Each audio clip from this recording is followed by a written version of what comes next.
Hi everyone, welcome back to my channel. I hope everybody is doing well. This is MA Psychology first year IGNOU Block 1 Unit 1 and subject is Cognitive Psychology.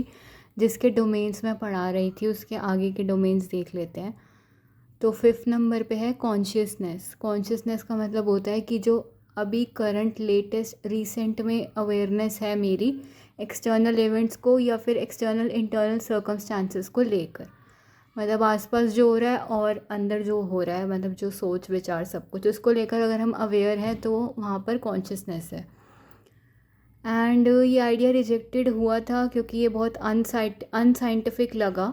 किसको? Behaviourist को, क्योंकि behaviourist तो believe करते हैं behaviours में, right.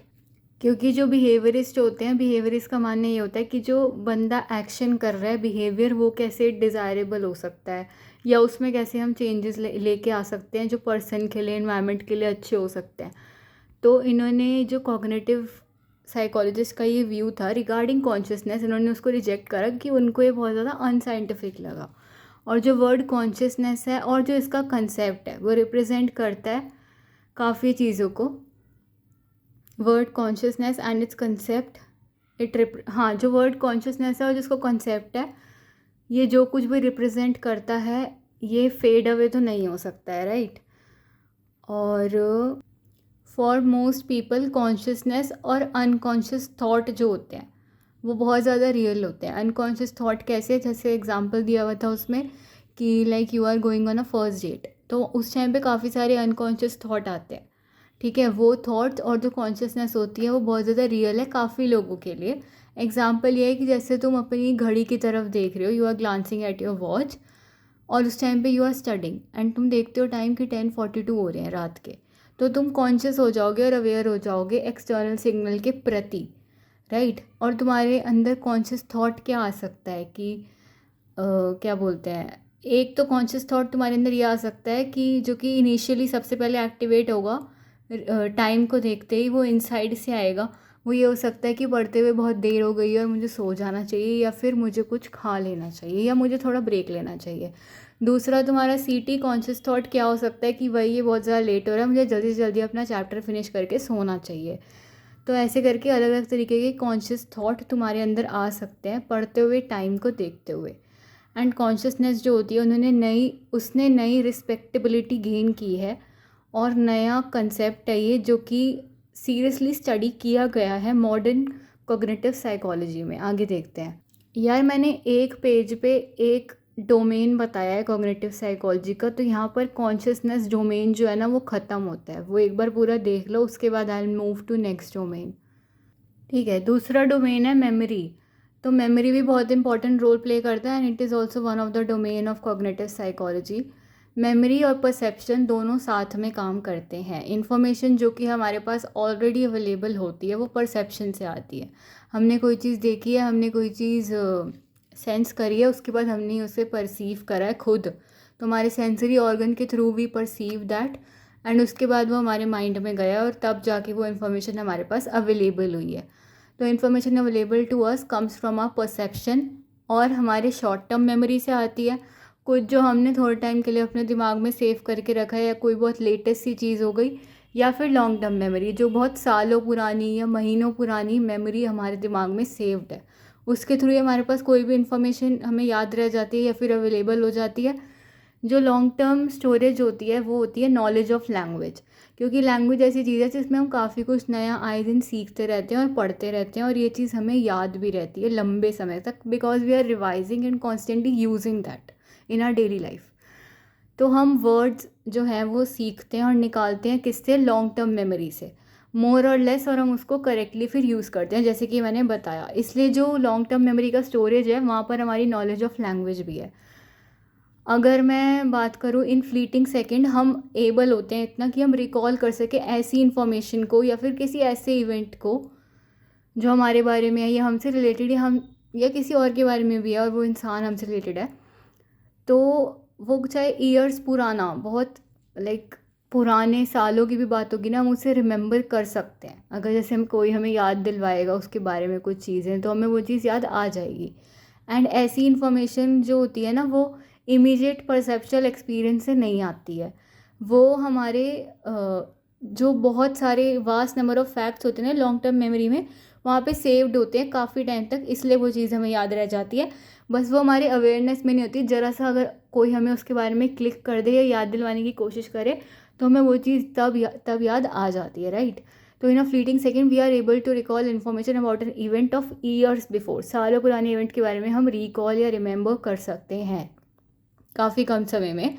And ऐसी information perceptual experience जो immediate हुआ है उससे नहीं आती है, किसी भी सडन परसेप्चुअल एक्सपीरियंस से नहीं आती है।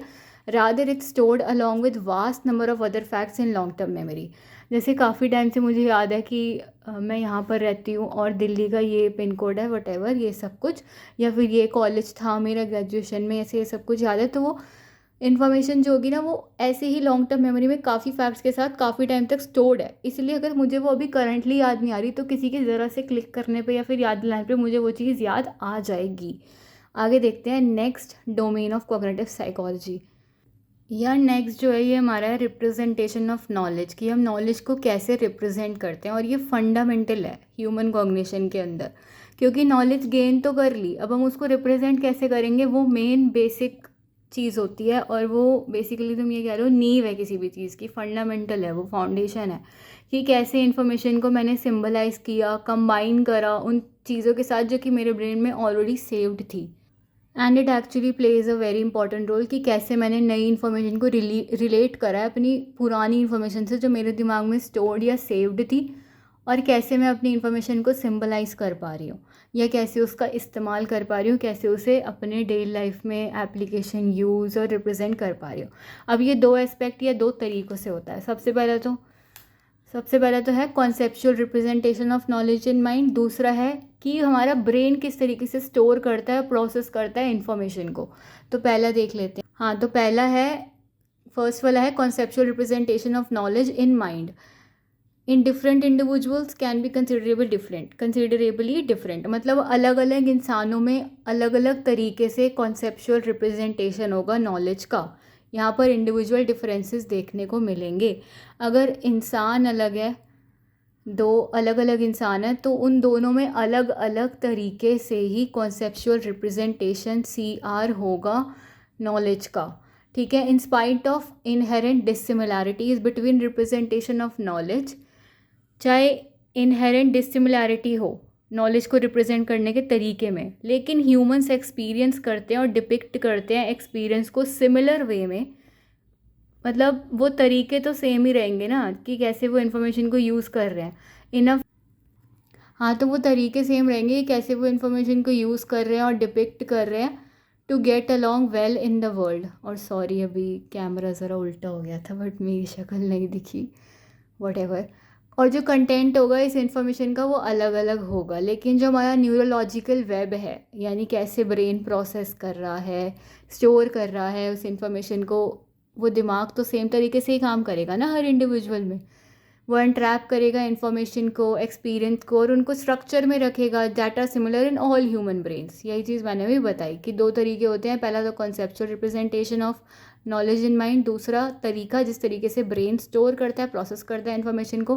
फर्स्ट तरीका इंडिविजुअल टू इंडिविजुअल डिफर करेगा, दूसरा तरीका सेम होगा कि सबका दिमाग सेम तरीके से ही स्टोर और प्रोसेस करेगा इन्फॉर्मेशन को, लेकिन इन्फॉर्मेशन को हमारा जो खुद का इंडिविजुअली तरीका होगा ना याद रखने का, प्रोसेस करने का, दिमाग में स्टोर करने का, वो अलग हो सकता है, क्योंकि हर एक इंसान का लर्निंग स्टाइल डिफ़र करता है। आगे बढ़ते हैं। आई होप ये अच्छे से विजिबल होगा।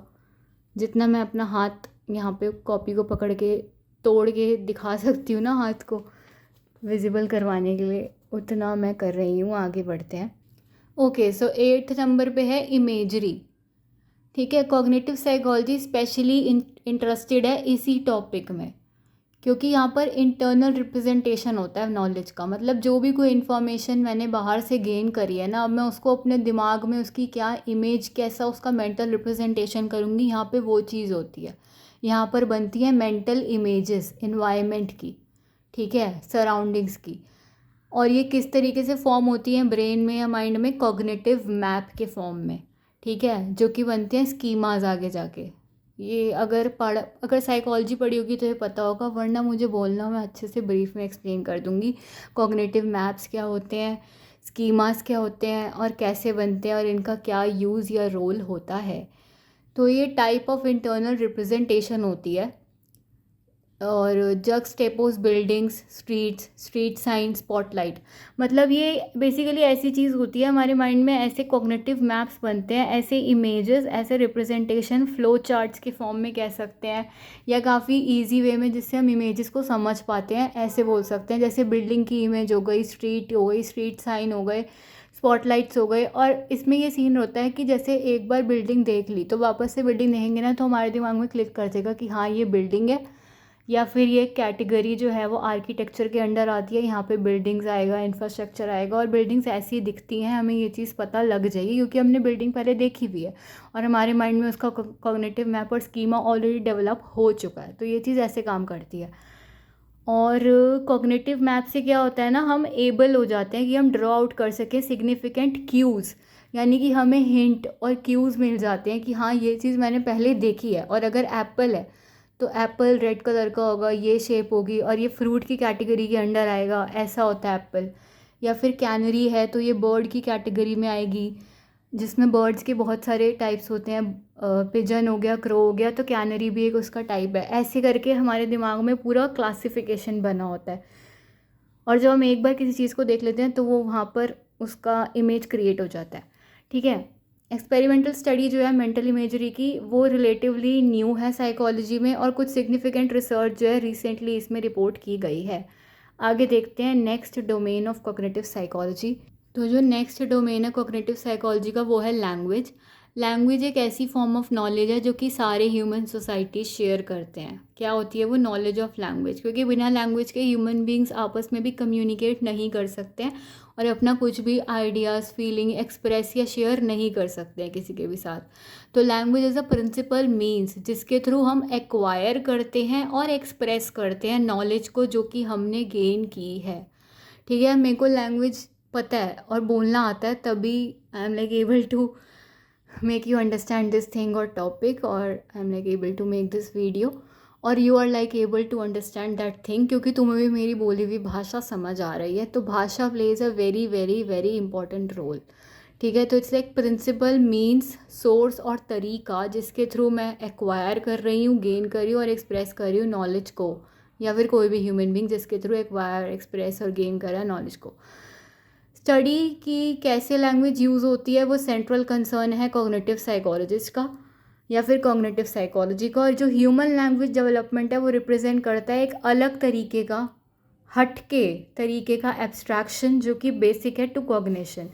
लैंग्वेज प्रोसेसिंग जो होता है वो इम्पॉर्टेंट कंपोनेंट है इंफॉर्मेशन प्रोसेसिंग का भी और स्टोरेज का भी।